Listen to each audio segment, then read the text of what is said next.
Yo, long time no see, comrades and compañeros. I'm back in UK, back in good old Albion, and what better way to start a new chapter than with Vita Homebrew news?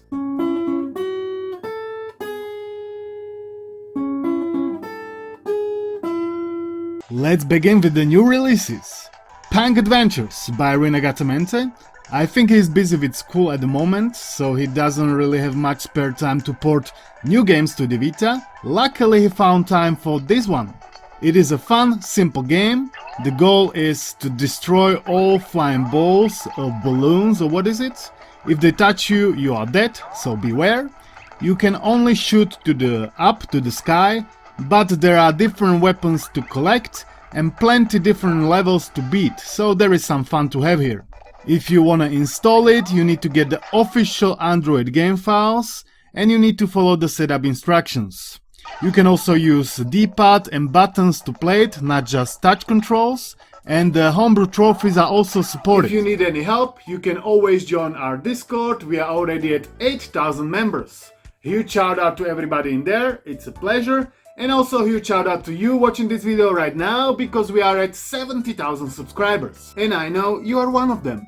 I just wanna say thank you from the bottom of my heart. Yeah, from the bottom of my heart.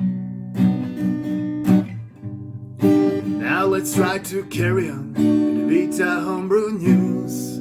Yeah, let's try to carry on without any more distractions. Second new release is a Slendrina 2D by Malone. This is like a point and click adventure game.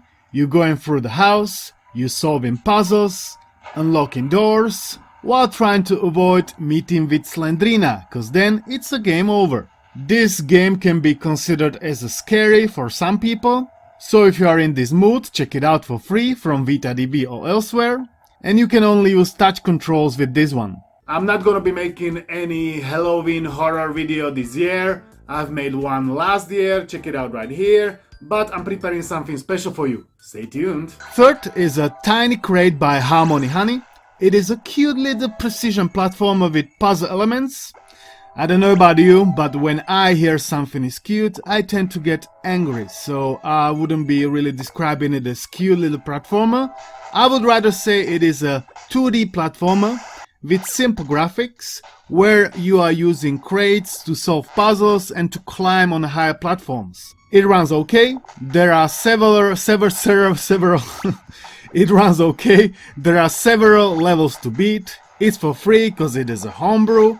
Feel free to check it out. I think it's worth it. I also just want to mention that there was a new Android port of the LEGO Star Wars Complete Saga released recently. For now it is just a pre-release. It runs okay, but the main issue is audio. It's not perfect. But if you are a LEGO or Star Wars fan, might be worth checking out. Let's move on to updates. First one is for Retroflow Launcher by Jimbob4000. It is still getting new updates, which is great, because I've seen a lot of people are using this custom launcher for all of your Vita, PSP, PS1 games. Even majority of emulators are now supported. There is a new option to customize the order of games in collections. Here I created best of collection and I can freely move games up and down wherever I want. Otherwise they are in alphabetical order. This is a nice feature to have. Would be cool if I could also freely move games in other categories, not just in collections. There were a bunch of other improvements and fixes that you can see on the screen right now. Also, big shout out to all the homebrew developers. Without you, there would be no homebrew news. I'm sure you know that. Your work is greatly appreciated. Do you know what else is greatly appreciated? New channel member, vavrinecc. And also all the other channel members and Patreons. Your contribution makes a huge difference. I just want you to know that. Even my cat says she appreciates it, right? Right, cat? I think that means yes. Next is an update for willi. That's like a Chinese YouTube. Let's try to find out whether there are any PS Vita videos in here. Looks like there are. Great to know even Chinese people recognize the profound power of PlayStation Vita. There were a bunch of fixes and things added, like ability to clean search history, to block uploader in recommendations, to downvote comments. If you don't speak Chinese like myself, it's not really that useful, cause there are no subtitles available. If you do, happy days for you. Port of Cuphead is now on 0.82. There were mostly a bunch of small fixes like for missing foreground elements in Funhouse Frazzle. The game is fully playable, the performance stays pretty much the same, that means all bosses are at full speed and the platforming levels are a bit slower. Save file location has been changed to UX0 data Cuphead, new save files are going automatically in there. Port of Cuphead is certainly must install for every owner of Vita. Even if you've played it already, you should absolutely check out this impossible homebrew piece of software engineering. Then we have bunch of smaller updates for Katawa Shoujo, Katawa Crash. There were also a bunch of other NSFW visual novels released. I'm not really into them, if you are, I'm not gonna judge you, but you know what's better. Brand new update for DS Vita Emulator by Jarek. That provides a huge emulation speed improvements for some games, because developer rewrote a major part of the JIT compiler. He also improved ARM7 compatibility and he implemented some basic 3D rendering. Oh yeah. And that means more games are now playable.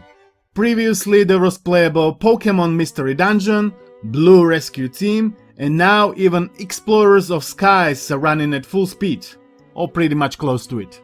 Chrono Trigger, Kirby's Quack Squid, Phoenix Wright Ace Attorney are also playable. I have tried New Super Mario Bros. The initial cutscene was a bit slower, but then the game was running like twice as fast since the last time I've tried it, which is amazing, cause last time it was like a slideshow and now it was around 15-20 FPS. Great improvement if you ask me. Yeah, there were still some things not rendering properly, but I certainly feel this game could become playable eventually. Jarek certainly did a lot of hard work. I'm super happy he keeps working on this emulator, and I'm super happy he keeps releasing new updates, cause the results are clearly visible. Whoa. And I'm a big fan of them. He also implemented basic 3D rendering.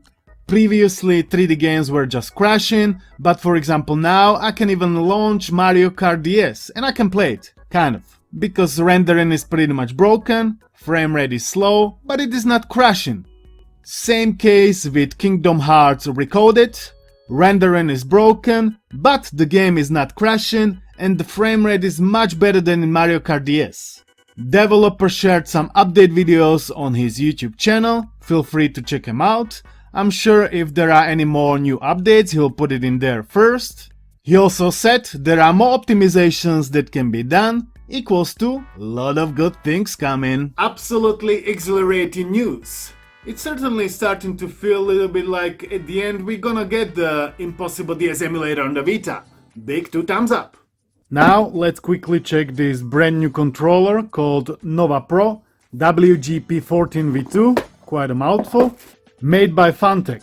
It was just released and it offers a bunch of cool features, like symmetrical joysticks with an Xbox shape of controller.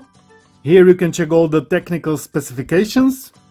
It's compatible with PS4, PS3, that means PS TV as well, then Switch, PC, Android and iOS. It has Hall effect triggers and joysticks with interchangeable tips. In the box there was this taller one included. It has PS4 style of touchpad with interesting design. It is also clickable. From the rear side there are 2 programmable buttons and you can map on them any button or even macro function, because there is a macro and turbo available as well. There is built-in gyroscope, and what's more, there are quick trigger locks. This is normal trigger. Now I move this switch and this is quick trigger, so it's going like halfway in instead of all the way. To get it back you just push it back and now it's go all the way. Now it goes half the way. I've chosen this purple see-through design, which looks pretty cool if you ask me. But there are a bunch of other designs available if you are into them. Yeah, they don't look bad either. Now let's quickly pair it to my tablet. We are paired. Touchpad is also supported on the tablet, which is quite cool feature. Multi-touch, as you can see. Let's quickly test the D-pad with Street Fighter X Tekken. Emulator recognized the controller and it was all mapped automatically. I'm not used to it, so I can like pull it off every time. But it's not bad. The joysticks and triggers feel pretty okay. I don't have any issues with them.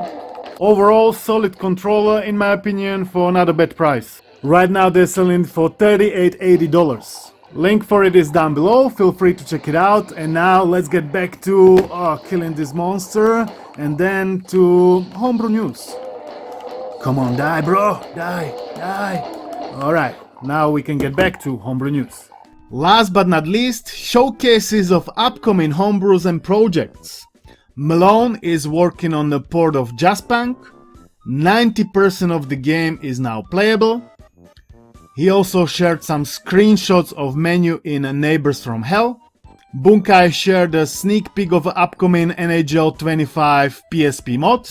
There is a new main menu featuring Hughes Brothers and some nice Anaheim Bucks home jersey numbers. Skyforces shared some more upcoming Minecraft enhanced features like weather dependent fog, duplication receipt to the Totem of Undying, and your relative chunk coordinates can be now displayed, as well as FPS counter. Dima and his PG team are now working on a new GTA Trilogy update. He shared upcoming GTA San Andreas changelog. It looks stunning. Ton of new great features are coming. I'll be looking at all of them in a very close detail in a separate video once it is released. I'll be trying it all out and comparing to the older version. A lot of these features can be enabled and disabled in the configurator app, which is a correct way of implementing it.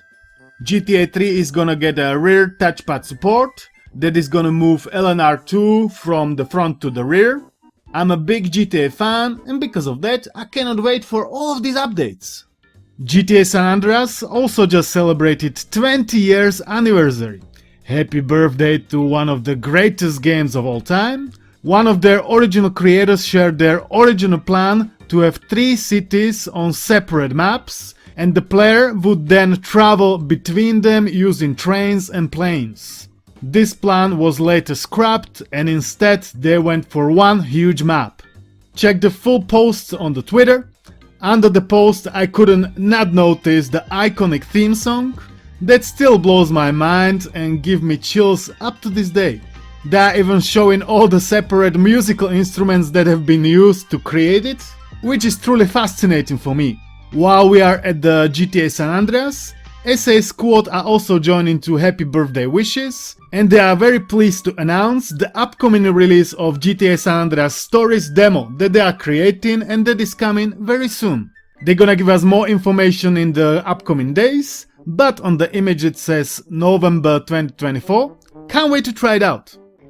If you are Polish and you like Dead Space Mobile, McFly shared a way of how to add Polish subtitles to the PS Vita port. He also shared a way of adding third-person controls to the GTA Chinatown Wars. It looks way more usable than original top-down controls. I haven't tried it yet. This is for a PSP game, not for an Android port. Either way, if you wanna try it out, the tutorial is at our Discord. We're gonna end this video up with great news for all Mario Kart 7 3DS lovers. There is a brand new feature available for the mod of Mario Kart 7, CTGP7, Proximity Chat, which allows all players running the Proximity Chat client to hear each other in race while playing online. Voices are adjusted depending on how far you are, as well as few more surprises. This is a groundbreaking feature. You can watch the full showcase video on a YouTube channel, link is down below. The installation seems to be pretty straightforward. If you are a Mario Kart 7 fan, I'm sure you're gonna love it. Lot of great news this week. DS emulation improvements are certainly the biggest. It is great to see Vita Homebrew ain't going nowhere. It is here to stay. If you've enjoyed this video, give it a thumbs up, subscribe, join, scream, be happy, whatever your heart craves for. I would like to thank you all for watching. I would like to thank to all of my channel members and Patreons for their support, and I'll see you in the next one. Peace! But who do I see coming up?